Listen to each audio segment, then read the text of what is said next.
মুআজ্জাজ মুহতারাম, সম্মানিত আল্লাহ তাআলার বান্দাগণ, আমরা সকলে সেই মহান আল্লাহ সুবহানাহু ওয়া তাআলা দরবারে শুকরিয়া আদায় করছি যে মহান মালিক আমাদেরকে দুর্যোগপূর্ণ অবস্থাতেও শত ব্যস্ততাকে পেছনে ফেলে আল্লাহর ঘর মসজিদে আসার এবং বসার তৌফিক যে আল্লাহ তাআলা আমাদেরকে দিয়েছেন, এর জন্য সকলেই সেই মহান আল্লাহ সুবহানাহু ওয়া তাআলার শুকরিয়া আদায় করছি। সকলে জবান খুলে বলি আলহামদুলিল্লাহ।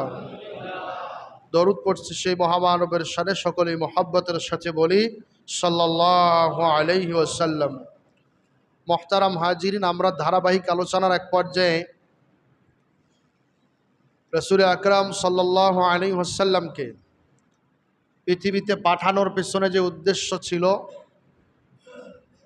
অতি অল্প কথায় সেই উদ্দেশ্যটি হচ্ছে সমাজটাকে সংস্কার করা, রাষ্ট্রটাকে সংস্কার করা, আন্তর্জাতিক পরিমণ্ডলকে সংস্কার করা, অর্থনীতি মন্দার থেকে রাষ্ট্র ব্যবস্থার কাঠামোকে বদ্ধমূল করে সামনের দিকে এগিয়ে নিয়ে যাওয়া, সর্বোপরি মানবতার কল্যাণার্থে সমস্ত কর্মকাণ্ডগুলো পরিচালনা করার জন্য আল্লাহ সুবহানাহু ওয়া তাআলা কর্তৃক পৃথিবীতে দুইটি রহমত আল্লাহ তাআলা পৃথিবীতে পাঠিয়েছেন, দুইটি নেয়ামত আল্লাহ সুবহানাহু ওয়া তাআলা পৃথিবীতে পাঠিয়েছেন। একটি নেয়ামত হচ্ছে কোরআনুল কারীম, আর একটি নেয়ামত হচ্ছে মুহাম্মাদুর রাসূলুল্লাহ সাল্লাল্লাহু আলাইহি ওয়াসাল্লাম। এই দুইটি পথ নির্দেশিকা, একটি হচ্ছে আল্লাহ তাআলার পক্ষ থেকে সারা পৃথিবীর সমস্ত মানুষের জন্য, সমস্ত জিনজাতির জন্য গাইডলাইন স্বরূপ আল্লাহ তাআলার পক্ষ থেকে চিঠি পাঠানো হয়েছে, নির্দেশনা পাঠানো হয়েছে, পরামর্শ পাঠানো হয়েছে। আর দ্বিতীয় মুহাম্মাদুর রাসূলুল্লাহ সাল্লাল্লাহু আলাইহি ওয়াসাল্লামকে দিয়ে ওই কোরআনে যা চিঠিতে লেখা রয়েছে এর বাস্তব প্রয়োগ আমার রাসূলকে দিয়ে জাতির সামনে আল্লাহ সুবহানাহু ওয়া তাআলা উপস্থাপন করেছেন। আমরা বলতেছিলাম যে এমন এক পয়গম্বর আলাইহিস সালাতু ওয়াস সালামকে আল্লাহ সুবহানাহু ওয়া তাআলা যার উম্মত করে আমাদেরকে পৃথিবীতে পাঠিয়েছেন, তাকে যে সমাজের মধ্যে পাঠিয়েছেন, আমরা ইতিপূর্বে সে সমাজের অবস্থা জেনেছি। তৎকালীন সময়ে তাকে যে অর্থনৈতিক অবস্থার পরিপ্রেক্ষিতে পাঠানো হয়েছে সেটা সম্পর্কে আমরা অবগত হয়েছি। তিনি যে বংশের মধ্যে এসেছেন সে বংশ সম্পর্কে আমরা অবগত হয়েছি। তার বংশের ব্যাপারে স্পষ্ট করে বর্ণনা রয়েছে যে আল্লাহ সুবহানাহু ওয়া তাআলা হযরত ইব্রাহিম আলাইহিস সালাতু ওয়াস সালামকে শেষ সময় দুইটি সন্তান দিয়েছিলেন। একটি সন্তানের নাম হচ্ছে ইসমাঈল আলাইহিস সালাতু ওয়াস সালাম, আরেকজন সন্তানের নাম হচ্ছে ইসহাক আলাইহিস সালাতু ওয়াস সালাম। এই দুইজন সন্তান হযরত ইব্রাহিম আলাইহিস সালাতু ওয়াস সালামকে আল্লাহ দিয়েছেন। তো ইসহাক আলাইহিস সালাতু ওয়াস সালাম জন্মগ্রহণ করার পরে তার বংশের মধ্যে আল্লাহ সুবহানাহু ওয়া তাআলা আরও অনেক পয়গম্বরকে পৃথিবীতে পাঠিয়েছেন, কিন্তু ইসমাঈল আলাইহিস সালাতু ওয়াস সালামের পরবর্তীতে মাঝে আর কোনো নবীকে তার বংশের মধ্যে পাঠান নাই। শুধুমাত্র কেবলমাত্র একমাত্র আমার নবী, আপনার নবী জনাবে মুহাম্মাদুর রাসূলুল্লাহ সাল্লাল্লাহু আলাইহি সাল্লামকে ইসমাঈল আলাইহিস সালামের বংশের মধ্যে আল্লাহ তাআলা পাঠিয়েছে। এই জন্য তার বংশধারার তিনটি পর্যায় রয়েছে। এর একটি পর্যায় হচ্ছে হযরত ইব্রাহিম আলাইহিস সালামের সন্তানের নাম হচ্ছে ইসমাঈল আলাইহিস সালাতু ওয়াস সালাম। ইসমাঈল আলাইহিস সালাতু ওয়াস সালাম যে সন্তানটা জন্ম দিয়েছেন তার নাম হচ্ছে আদনান, আর আদনান যে সন্তানটিকে জন্ম দিয়েছেন তার নাম হচ্ছে মাআদ। এই মাআদ যে সন্তানটি জন্ম দিয়েছেন তার নাম হচ্ছে মুজর। এই মুজরের সন্তানের নাম হচ্ছে নজর। এই নজরের সন্তানের নাম হচ্ছে ইলিয়াস। ইলিয়াসের সন্তানের নাম হচ্ছে মুদরিকা। মুদরিকার সন্তানের নাম হচ্ছে খুজাইমা, খুজাইমার সন্তানের নাম হচ্ছে কিনানা, কিনানের সন্তানের নাম হচ্ছে মাআদ, এই মাআদের সন্তানের নাম হচ্ছে মালিক, এই মালিকের সন্তানের নাম হচ্ছে ফিহর, ফিহরের সন্তানের নাম হচ্ছে গালিব, এই গালিবের সন্তানের নাম হচ্ছে লুয়াই, লুয়াইয়ের সন্তানের নাম হচ্ছে কাবা, কাবার সন্তানের নাম হচ্ছে ফিহির, ফিহিরের সন্তানের নাম হচ্ছে কিলাব, কিলাবের সন্তানের নাম হচ্ছে কুমাই, কুমাইয়ের সন্তানের নাম হচ্ছে আব্দে মানাব, আব্দে মানাবের সন্তানের নাম আব্দে হাশেম, আব্দে হাশেমের সন্তানের নাম হচ্ছে আব্দুল মুত্তালিব, আব্দুল মুত্তালিবের সন্তানের নাম আব্দুল্লাহ, আব্দুল্লাহর বেটার নাম হচ্ছে মুহাম্মাদুর রাসূলুল্লাহ। এই বংশে আল্লাহ তাআলা হযরত ইসমাঈল আলাইহিস সালামকে আল্লাহ পৃথিবীতে পাঠিয়েছেন পৃথিবী সমাজ রাষ্ট্র সংস্কারের জন্য। বলেন সুবহানাল্লাহ। আমার নবী সাল্লাল্লাহু আলাইহি ওয়াসাল্লাম সম্পর্কে আপনারা অবগত আছেন যে আল্লাহ পাক রব্বুল আলামিন আমার নবী সাল্লাল্লাহু আলাইহি সাল্লামকে যখন পৃথিবীতে পাঠিয়েছেন, তাকে পৃথিবীতে পাঠানোর 2 মাস মতান্তরে কম বেশি সময় পূর্বে তার আব্বাজান ইন্তেকাল করেছেন। আপনারা জেনেছেন যে আমার নবীকে আল্লাহ তাআলা যখন পৃথিবীতে পাঠিয়েছেন, পৃথিবীতে পাঠানোর সময় আমার নবী সাল্লাল্লাহু আলাইহি ওয়াসাল্লাম যখন তার মায়ের গর্ভে ছিলেন, তার মায়ের গর্ভে থাকার ব্যাপারে ঐতিহাসিকগণ বর্ণনা করেছেন যে আল্লাহ রসুল যখন তার মায়ের পেটে, তার মা বর্ণনা করতেছেন যে আমি যখন আমার বিশ্বনবীর মা হওয়ার জন্য যখন বিশ্বনবী আমার পেটের মধ্যে ছিল, আল্লাহ তাআলা এমন এক সুগন্ধি আমার শরীর থেকে বের করে দিয়েছেন যে সুগন্ধির আলোকে সমস্ত আরব জাহান যেন সুগন্ধিতে নিমজ্জিত হয়ে যেত। শুধু তাই নয়, নবীজি সাল্লাল্লাহু আলাইহি সাল্লাম যখন তার মায়ের গর্ভে ছিলেন, যে বর্ণনা রয়েছে এমন যে নবী যখন তার মায়ের গর্ভে, তখন এমন একটি অবস্থার পরিস্থিতির সৃষ্টি হয়েছিল যে নবী সাল্লাল্লাহু আলাইহি সাল্লামকে যখন তার মা গর্ভে নিয়েছিলেন, তখন আসমানের সমস্ত তারকারাজি মা আমিনাকে সিজদা করতো। সুবহানাল্লাহ। শুধু তাই নয়, বর্ণনা রয়েছে এমন যে নবী সাল্লাল্লাহু আলাইহি সাল্লাম যখন তার মায়ের পেটে ছিলেন, তখন নবী সাল্লাল্লাহু আলাইহি সাল্লামের মা যখন পানি উঠানোর জন্য কোনো কূপের কাছে যাইতেন, তো ওই কূপের কাছে গিয়ে পানি যখন উঠানো লাগতো, জেনে আপনি অবাক হবেন যে পানি থাকতো হচ্ছে কূপের সর্বনিচে, সেখানে বালতি অথবা অন্য কোনো জিনিস দিয়ে পানি উঠানো লাগতো। আমার নবীকে যখন পেটে নিয়ে তার মা সেই পানিকে উঠানোর জন্য যাইতেন, তো আল্লাহ পাক রব্বুল আলামিন তার হাবিব কষ্ট পাবে এমন কোনো কর্মকাণ্ড করবেন না। আল্লাহ পানিকে নির্দেশ দিয়ে দিতেন, ও পানি তোমার নিচে থাকার সম্ভাবনা নাই, কারণ আমার পয়গম্বর, আমার হাবিব তার মায়ের পেটে থাকা অবস্থায় তার মা পানি উঠানোর জন্য বালতি সেখানে ফেলবে, আর সেই বালতি তোলার জন্য কষ্ট করে তুলতে হবে, এমনটা করা যাবে না। ওগো পয়গম্বর, আমার মায়ের পেটের মধ্যে রয়েছে, এই পানি তোলার জন্য তার কষ্ট করা যাবে না। পানিকে যখন আল্লাহ নির্দেশ দিয়েছেন, আরে পানি তো বালতি দিয়ে তোলা লাগে নাই, পানি একে অপরের প্রতিযোগিতা করে মা আমিনার বালতি ভরাট করার জন্য নিচের পানিকে আল্লাহ তাআলা উপরে তুলে দিয়েছেন।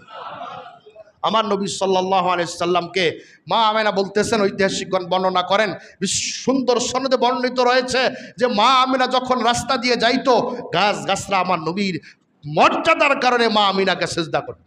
শুধু তাই নয়, উত্তপ্ত বালুকার মধ্যে যখন নবীর পা মোবারক, নবীর মায়ের পা মোবারক দেখত, সেই পা মোবারক পড়ার সাথে সাথে আল্লাহ পাক রব্বুল আলামিন উত্তপ্ত বালিকা রাশিকে আল্লাহ তাআলা ঠান্ডায় পরিণত করে দিতেন।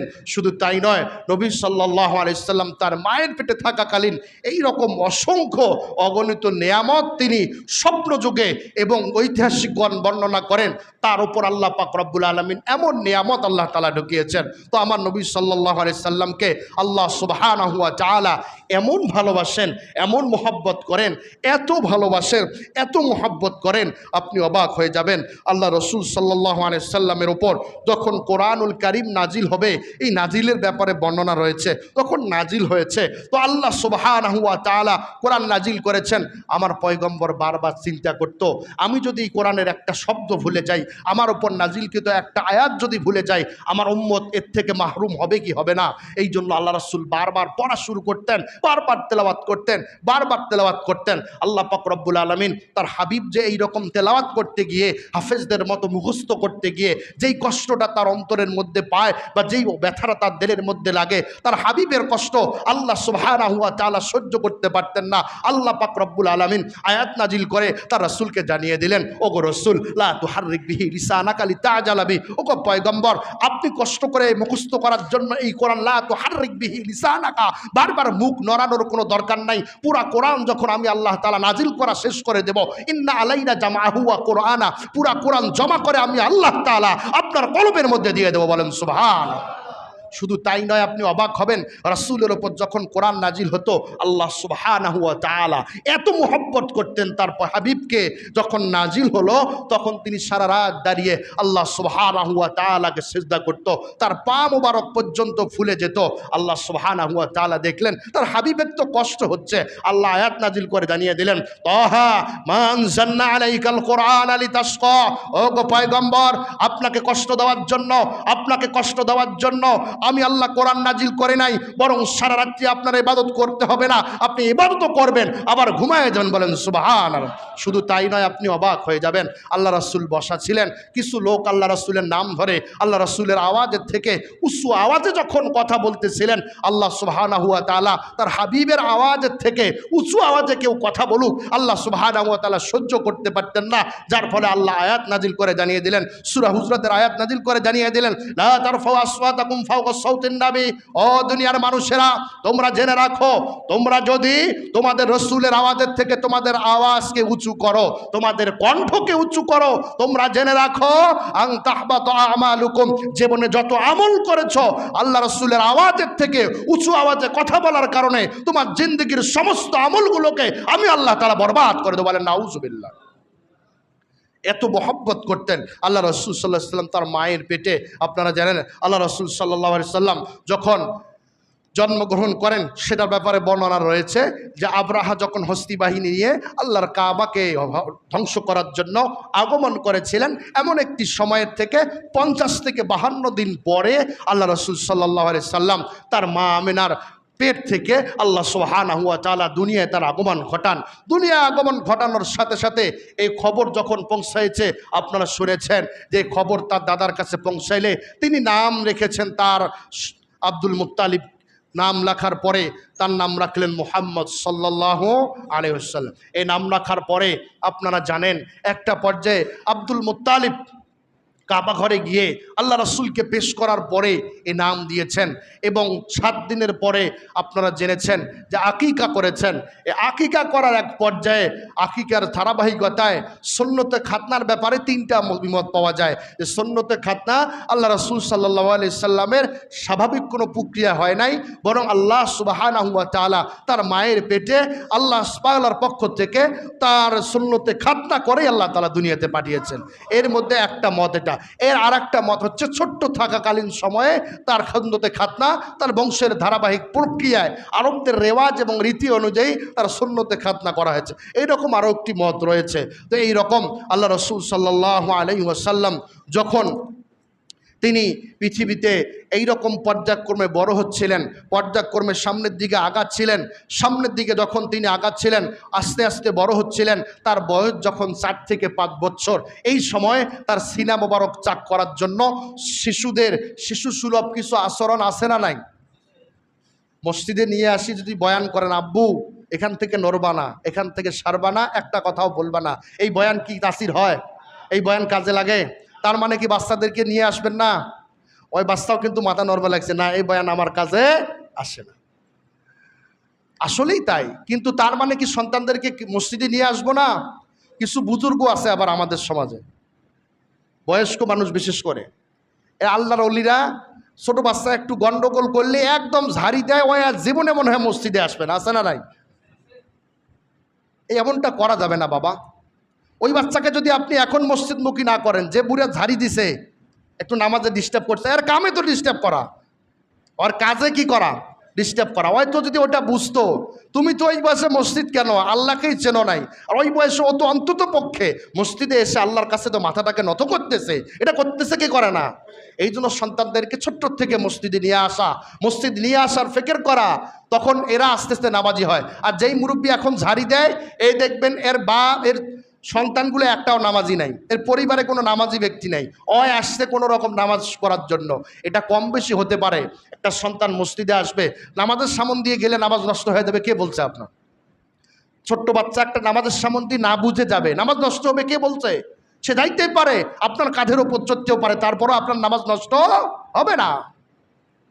এই জন্য সন্তানকে বেশি বেশি নিয়ে আসা মসজিদে, চকলেট কিনে দেওয়া, বিভিন্ন জিনিস কিনে দেওয়া। আর খেয়াল করব, ভুল করতে পারে, দোষ করতে পারে, তাকে 2 টাকা চকলেট কিনে দিয়ে একটা চুমু দিয়ে একদিন বুঝ দেন যে বাব্বু এইটা করা যায় না, তুমি আসলে সুন্দর করে বসে থেকে নামাজ পড়বে, দেখবে যে সে সুন্দর করে বসে থাকবে।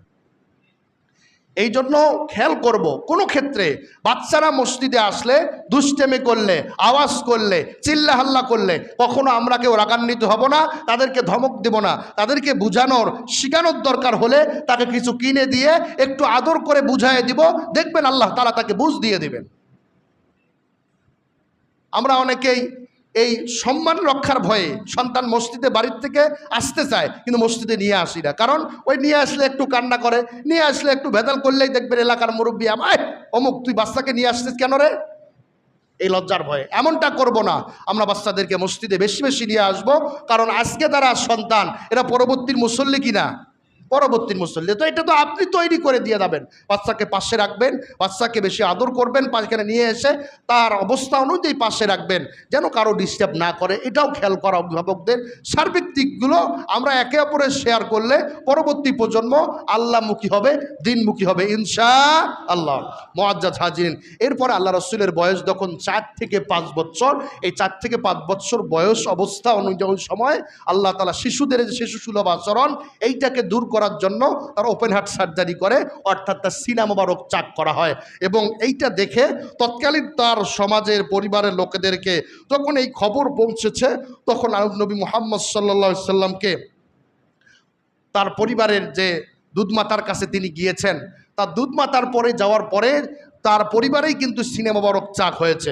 তখন তারা ভীত সন্ত্রস্ত হয়ে সন্তানটাকে আবার ফেরত দিয়ে আসতে চাচ্ছিলেন, কিন্তু মন চাচ্ছিল না, কিন্তু পরিবেশ পরিস্থিতির আলোকে তারা চাচ্ছিল তাকে কি করবে, ফেরত দিয়ে আসবে। তো নবী মুহাম্মদ সাল্লাল্লাহু আলাইহি সাল্লামকে যখন সেই পর্যন্ত ফেরত দিয়ে আসার জন্য বলা হলো যে তার মায়ের কাছে ফেরত দিবে, তো মায়ের কাছে ফেরত দেওয়ার সময় তৎকালীন আবার আরবের মধ্যে একটা ব্যাপক মহামারীর আকার ধারণ করেছিল, যার ফলে ফেরত দেওয়া হয় নাই। আবার পুনরায় সন্তানকে দুধ মাতা হালিমাতুস সাদিয়া রাদিয়াল্লাহু তাআলা আনহা এর কাছে তখন তাকে পাঠানো হয়েছে। আবার পুনরায় সেখানে তিনি 1 থেকে 2 বছর আবার অবস্থান করেন। এরপরে পুনরায় তার মায়ের কাছে পাঠানো হয়। তার মায়ের কাছে যখন পাঠানো হয়, তার মা তখন তাকে 6 বছর, 5 বছর থেকে 6 বছর পরে পুনরায় যখন শিশু মুহাম্মদ সাল্লাল্লাহু আলাইহি সাল্লাম তার মা আমেনা কোলে পায়, কিছুদিন পরে চিন্তা করলেন আমার স্বামীর কবর জিয়ারত তো করা হয় নাই, বাচ্চা গর্ভে থাকাকালীন সময়ে নবী মুহাম্মদ সাল্লাল্লাহু আলাইহি সাল্লামের আব্বাজান ইন্তেকাল করেছেন, তার কবর জিয়ারত করা হয় নাই।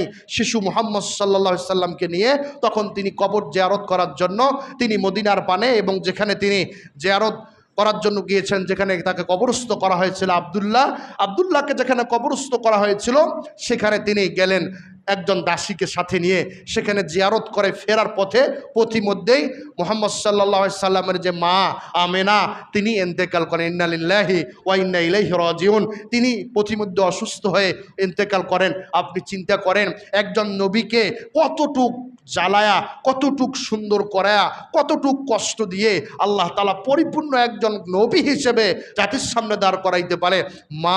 মায়ের পেটে তিনি থাকাকালীন সময়ে বাবা পৃথিবীর থেকে চলে গিয়েছেন। 6 বছর, 5-6 বছর তো তিনি দুধমাতার কাছে থেকেছেন। সেখান থেকে মায়ের কোলের মধ্যে আসলো। এই মায়ের কোলে অল্প কয়েকদিন থাকার পরেই তার মাও পৃথিবীর থেকে চলে গেলেন। তার মা চলে যাওয়ার পরে তার পুরাপুরি দায়িত্বগুলো এসে পড়ল তার দাদা আব্দুল মুত্তালিবের হাতে।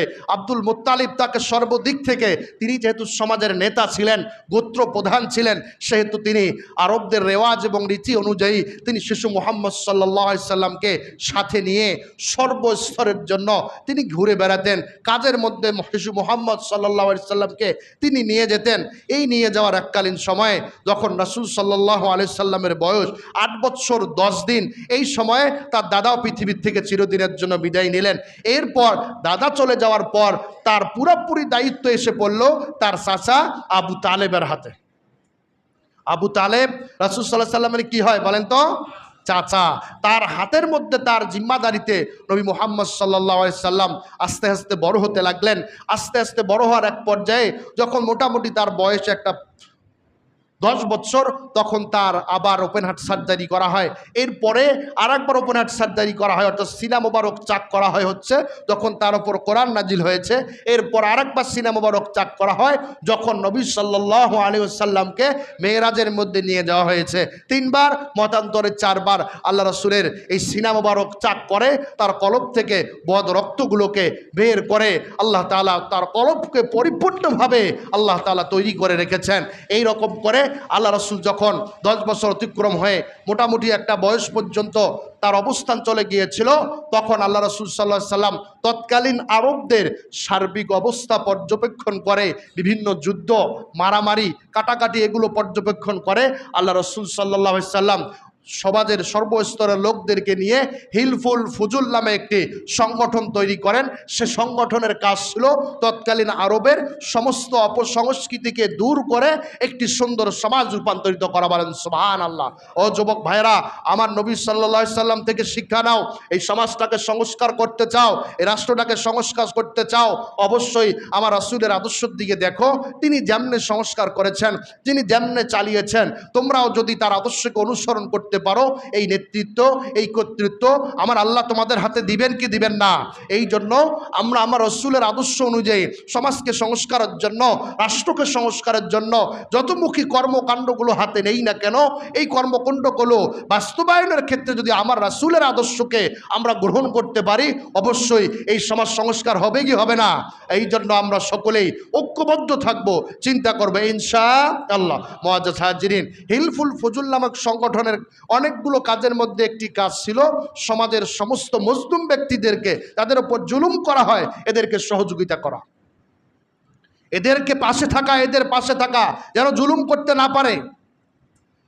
এরপরে অসহায় দরিদ্রদের সেবা করা, সমাজ থেকে অপসংস্কৃতিকে দূর করা, এই হিলফুল ফুজুল নামক এই সংগঠনের এই কার্য ছিল। রাসূল সাল্লাল্লাহু আলাইহি সাল্লাম এইভাবে আস্তে আস্তে বড় হতে থাকলেন। এক পর্যায়ে যখন তার বয়স হচ্ছে 25 বছর বয়স, 25 বছর বয়স সময়ে তিনি ব্যবসায়িক এক দায়িত্ব তার উপর ন্যস্ত করা হয়েছে। সেই ব্যবসায়িক দায়িত্ব ন্যস্ত করা হয়েছিল খাদিজাতুল কুবরা রাদিয়াল্লাহু তাআলা আনহা, তার পক্ষ থেকে নিয়োগকৃত তিনি একজন ব্যবসার কাজের লোক ছিলেন। তো তিনি দেখলেন খাদিজাতুল কুবরা রাদিয়াল্লাহু তাআলা যে মুহাম্মদ সাল্লাল্লাহু আলাইহি সাল্লামকে যে দায়িত্ব দিয়ে পাঠানো হয়েছে, অন্যবারের তুলনায় ব্যবসায়িক লাভ অন্যবারের তুলনায় আল্লাহ তাআলা অনেক বাড়িয়ে দিয়েছেন। এক পর্যায়ে বিভিন্ন মাধ্যমে শোনা এবং বিভিন্ন পর্যালোচনার ভিত্তিতে তিনি কি করলেন, সিদ্ধান্ত নিলেন যে তিনি মুহাম্মদ সাল্লাল্লাহু আলাইহি সাল্লামকে বিবাহ করবেন। তো পারিপার্শ্বিক সার্বিক দিক পর্যালোচনা করে তখন নবী মুহাম্মদ সাল্লাল্লাহু আলাইহি সাল্লামের সাথে খাদিজাতুল কুবরা রাদিয়াল্লাহু তাআলা আনহা তার বিবাহ সংগঠিত হয়। বিবাহটি হয়ে যায়। এরপর আল্লাহ রাসূল সাল্লাল্লাহু আলাইহি সাল্লাম তার আস্তে আস্তে তার দাম্পত্য জীবন এবং সমাজ সংস্কারের জন্য যা ওই অবস্থায় কর্মকাণ্ড হাতে নেওয়ার দরকার, সে সকল কর্মকাণ্ড তিনি হাতে নিলেন। হাতে নেওয়ার এক পর্যায়ে রাসূল সাল্লাল্লাহু আলাইহি সাল্লামের বয়স যখন 35 বছর, তখন তৎকালীন সময়ে মক্কার যে একটা অবস্থা, মক্কার কাবার যে দেয়াল ছিল, এই দেয়ালগুলো ভেঙে গিয়েছে, বিভিন্ন সংস্কারের প্রয়োজন হয়েছিল। তো তখন সবাই উদ্যোগ নিয়ে কাবাটাকে সংস্কার করার উদ্যোগ নিয়ে ঐক্যবদ্ধ একটা প্ল্যাটফর্ম তৈরি করলো এবং কাবাকে সংস্কার করলো। সংস্কার সব কিছু হয়েছে, কিন্তু দেখা গেল হাজারে আসওয়াদ নামে যে আসমানি পাথর আল্লাহ দুনিয়াতে পাঠিয়েছেন, এই হাজারে আসওয়াদকে স্থাপন করবে কে, এইটা নিয়ে মতবিরোধের সৃষ্টি হলো। তখন উমাইয়া তিনি বললেন যে একটা কাজ করা যেতে পারে, যেহেতু প্রত্যেকের দলের নেতারা তারা চাচ্ছে যে এইটা আমরা স্থাপন করব। এখন গোত্র তো আর অভাব নাই, সবাই স্থাপন করতে চাচ্ছে। তখন সকলে মিলে তখন ঐক্যবদ্ধ হলো উমাইয়ার কথার প্রেক্ষিতে যে আগামীকাল প্রথমে একদম ভোরে আল্লাহর ঘরে যে প্রবেশ করবে এই ব্যাপারে সিদ্ধান্ত তিনিই দিবেন। দেখলেন পরবর্তী সময়, পরবর্তী দিনে একদম সকালে আমার নবী, আপনার নবী মুহাম্মদ সাল্লাল্লাহু আলাইহি সাল্লাম তিনি কাবা ঘরে প্রবেশ করলেন। তো এই দিকে বলা শুরু হয়ে গেল, এই তো আমাদের আলামিন আমাদের কাছে এসেছে, এই তো নবী মুহাম্মদ তো তখন নবী হন নাই, তার নবুয়তকে আল্লাহ তাআলা দেন নাই। তখন সকলেই বলা শুরু করে দিল, এই তো আমাদের আলামিন এসেছে, এই তো আবদুল্লাহর বেটা মুহাম্মদ এসেছে, এই বিষয়টার ফয়সালা দিবে। নবী সাল্লাল্লাহু আলাইহি সাল্লাম তৎকালীন এই রকম একটা যুদ্ধময় পরিস্থিতি তৈরি হয়েছিল, এটাকে দমন করার জন্য ফয়সালার সিদ্ধান্ত আমার নবীর কাছে আসে। তিনি কি করলেন, বললেন ঠিক আছে আমি এটার ফয়সালা করে দিচ্ছি। একটা চাদর আনতে বললেন, চাদরটাকে বিছালেন, চাদরের ওপর এই হাজারে আসওয়াদকে স্থাপন করলেন এবং বললেন সমস্ত গোত্র প্রধানেরা আপনারা এই চাদরটাকে ধরেন, এবং তিনি নিজ হাত দিয়ে ধরলেন, এটাকে সঠিক জায়গায় স্থাপন করলেন। বলেন সুবহানাল্লাহ। এত একটা মারাত্মক পরিস্থিতি, আল্লাহ রাসূল অতি অল্প সময়ে সুন্দর একটা সমাধান দিলেন।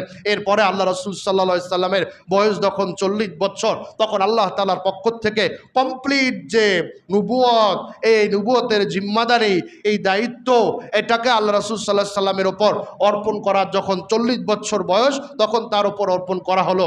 আল্লাহ রাসূল তার আগের 5 বছর আগের থেকে তিনি একা থাকতে পছন্দ করতেন, তিনি জনশূন্য স্থানে থাকতে পছন্দ করতেন, যার পরে তিনি হেরা পর্বতের গুহার মধ্যে গিয়ে তিনি কি করতেন, নির্জনে আল্লাহ সুবহানাহু ওয়া তাআলার সাথে তিনি দিদার করার চেষ্টা অব্যাহত রেখেছিলেন। এর এক পর্যায়ে ওই হেরা পর্বতের গুহায় আল্লাহ তাআলা কমপ্লিট জিনিস দিয়ে, এই গাইডলাইন দিয়ে, এই জাতির হেদায়েতের জন্য, এই দুনিয়াকে সুন্দর করার জন্য আল্লাহ তাআলা হযরত জিবরাইল আলাইহিস সালামকে একটা চিঠি দিয়ে পাঠিয়ে দিলেন।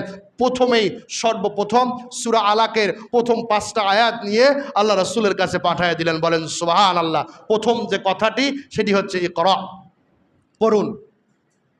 আল্লাহ রাসূল বলেছিলেন আনা বিকারিন, আমি পড়তে জানি না। এক পর্যায়ে তিনি আল্লাহ তাআলার পক্ষ থেকে জিবরাইল আলাইহিস সালাম যখন বুকের মধ্যে চাপ দিয়ে ছেড়ে দিয়েছিলেন, তখন তিনি সূরা আলাকের প্রথম 5টা আয়াত একবারেই বলে ফেলেছিলেন। বলেন সুবহানাল্লাহ। এরপরে আল্লাহ রাসূলের জীবনকে আপনি যদি বলতে চান পুরা বৎসর বলা যাবে, কিন্তু প্রতিনিয়ত এইভাবে আপনাদের হয়তো ভালো না লাগতে পারে, এই জন্য বলতেছিলাম আল্লাহ রাসূলের জীবনের 3টা অংশ। 3টা অংশের মধ্যে একটা অংশ হচ্ছে জন্ম থেকে নবুয়ত প্রাপ্তি পর্যন্ত, আরেকটা অংশ হচ্ছে হিজরতের আগের অংশ, আর একটা অংশ হচ্ছে হিজরতের পরের অংশ।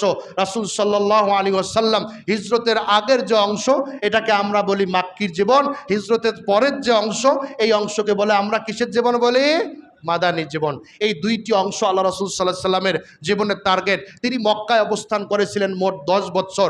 এই 10 বছর যখন তার উপর নবুয়ত অবতীর্ণ হলো, 3 বছর তিনি গোপনে ইসলাম প্রচার করেছিলেন। কারণ প্রশ্ন আসতে পারে কেন গোপন? উত্তর হচ্ছে তখন পরিবেশ পরিস্থিতি সার্বিক দিক পর্যালোচনা করে আল্লাহ রাসূল সাল্লাল্লাহু আলাইহি সাল্লামকে গোপনে ইসলাম প্রচার করার কথা বলা হয়েছিল। তিনি গোপনে ইসলাম প্রচার করেছেন। সর্বপ্রথম নারীদের মধ্যে খাদিজাতুল কুবরা রাদিয়াল্লাহু তাআলা আনহা তিনি ইসলাম কবুল করেন, এবং সর্বপ্রথম বালকদের মধ্যে আলী রাদিয়াল্লাহু তাআলা আনহু সর্বপ্রথম ইসলাম কবুল করেন। বড়দের মধ্যে আবু বকর সিদ্দিক রাদিয়াল্লাহু তাআলা আনহু সর্বপ্রথম ইসলাম কবুল করেন। ছোট্টদের মধ্যে আরেকজন হারেসা রাদিয়াল্লাহু যায়েদ বিন হারেস রাদিয়াল্লাহু তাআলা তিনি ইসলাম কবুল করেন, এবং 3 বছর তিনি গোপনে দাওয়াতি মিশন চালু করেন। এরপরে 7 বছর তিনি মক্কায় অবস্থান করেন। এই দাওয়াতি মিশন, এই হক প্রতিষ্ঠা, হকের দাওয়াত জাতির সামনে বলতে গিয়ে, প্রচার করতে গিয়ে অসংখ্য জুলুম, নির্যাতন, অত্যাচার তিনি মক্কার বুকে সহ্য করে তিনি মুখ চাপা দিয়ে চুপ করে থেকেছেন। আল্লাহ তাআলার পক্ষ থেকে যখন পুরাপুরিভাবে নির্দেশনা আসলেন, ও গো পয়গম্বর, আর চুপ থাকার সময় নাই, আপনাকে চুপ থাকা যাবে না, আপনি হিজরত করে মদিনায় যান, মদিনার প্রেসিডেন্টের দায়িত্ব আমি আল্লাহ তাআলা আপনাকে দিয়ে দেব। সুবহানাল্লাহ। আমরা শুধু মনে করি ধর্মীয় দিকগুলো শুধু আল্লাহ রাসূলকে অনুসরণ করি, কিন্তু বাকি দিকগুলো আল্লাহ রাসূলকে অনুসরণ করব না, এমনটা করা যাবে না। আল্লাহ রাসূল সাল্লাল্লাহু আলাইহি সাল্লাম যখন মক্কা থেকে তিনি মদিনায় গেলেন, মদিনায় সেখানে আল্লাহ রাসূল সাল্লাল্লাহু আলাইহি সাল্লাম সর্বমোট 13 বছর অবস্থান করেছিল। এর মধ্যে প্রয়োজনের খাতিরে তিনি মক্কায় এসেছিলেন, কিন্তু সে জীবনটাকে মাদানী জীবন ধরা হয়। আল্লাহ রাসূল সাল্লাল্লাহু আলাইহি সাল্লাম মদিনায় গেলেন এবং মদিনার প্রেসিডেন্ট বানিয়ে দিলেন কে? আল্লাহ সুবহানাহু ওয়া তাআলা। তিনি সেখানে সারা পৃথিবীকে তিনি শাসন ব্যবস্থার মূল শাসক রূপে জাতিকে দেখায় দিলেন, ধর্ম মানতে হবে আমার জাতি, ধর্ম যেমনে করে তুমি মানবে আমাকে দেখে দেখে, রাষ্ট্র কেমনে চালাইতে হয় এটাও আমাকে দেখে দেখে তুমি রাষ্ট্র চালাবা। এটাই তোমার সর্বোত্তম চিন্তা চেতনা, তোমার দিলের মধ্যে থাকার দরকার। আমার থেকে ধর্ম নিবা, আমার থেকে আমল নিবা, আমার থেকে আখলাক নিবা, কিন্তু আমি কেমনে রাষ্ট্র চালিয়েছি এটা নিবা না। তোমাকে মুসলমান বলার কোনো যুক্তিকতা না। আল্লাহ তাআলা রাসূল সাল্লাল্লাহু আলাইহি সাল্লামকে মদিনায় 13 বছর রাখলেন। এর পর্যায়ে রাসূল সাল্লাল্লাহু আলাইহি সাল্লাম 63 বছর বয়সে মদিনার আরও অসংখ্য অগণিত ঘটনা, এগুলো বলাও মুশকিল, সব বলা শেষ করা মুশকিল। পর্যায়ক্রমে বিভিন্ন আলোচনার প্রেক্ষিতে আল্লাহ রাসূলের জীবনে নিয়েই তো পুরো বছরটা আমরা আলোচনা করি। রাসূল সাল্লাল্লাহু আলাইহি সাল্লাম সেখানে 13 বছর অবস্থান করে রাসূল সাল্লাল্লাহু আলাইহি সাল্লাম পৃথিবীর থেকে তিনি ইন্তেকাল করেন। আল্লাহ তাআলার পক্ষ থেকে তার প্রভুর দিদারে তিনি চলে যান। এই হচ্ছে সংক্ষিপ্ত আকারে রাসূল সাল্লাল্লাহু আলাইহি সাল্লামের জিন্দেগি। আমরা যেন জীবনের প্রতিটা ক্ষেত্রে আল্লাহ রাসূলকে অনুসরণ করে চলতে পারি। আল্লাহ আমাদের সেই বুঝ, সেই তৌফিক দান করেন। সকলে বলেন আমিন।